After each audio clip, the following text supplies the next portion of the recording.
It's so nice to meet you too. I had the pleasure of chatting with Whitney last week and talking about our Rochester connection and our passion for redecorating homes. And so we have a lot to chat about today.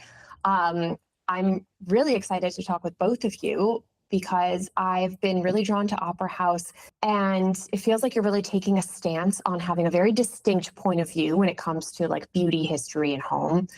And so I'm really interested to hear about interiors and storytelling and perhaps an element of preservation in there.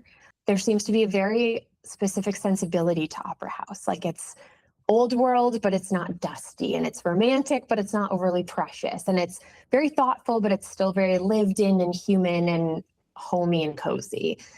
So for you guys and for those that are going to be listening, for Good Psyche Salon, I'm really interested in chatting with women who are creating worlds around their taste and their rituals and their places of gathering and the way that they like to tell stories.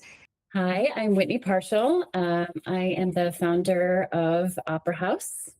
I'm here in Athens, New York, which is the Hudson Valley, and I split my time between here and New York City. I'm Mala Mastrobert. I'm a new addition to Opera House. I moved to Athens 3 years ago from New Jersey, but originally I'm from Poland, so a long way. And Whitney was one of the first people to really welcome me to this wonderful community here. And we just hit it off right away. And then we started working on smaller projects, getting to know each other. And now we would love to take Opera House further and just have fun working. Absolutely. Side note, both of you have amazing hair.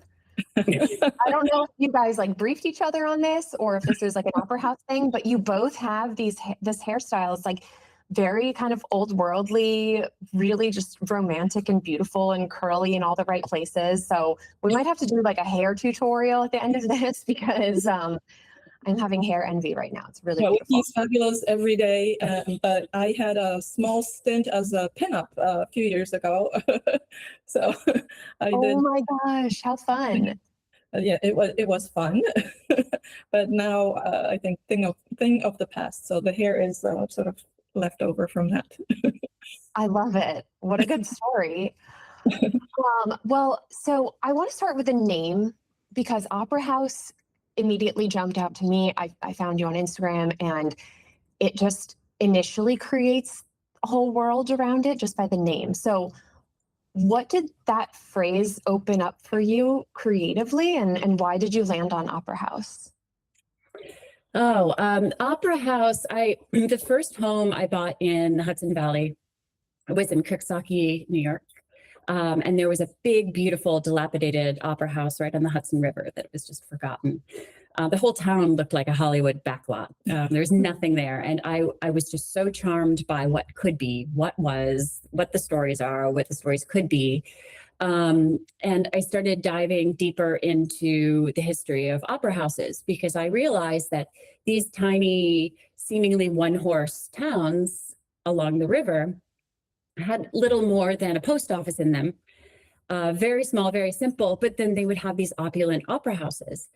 And I thought, usually built late 1800s.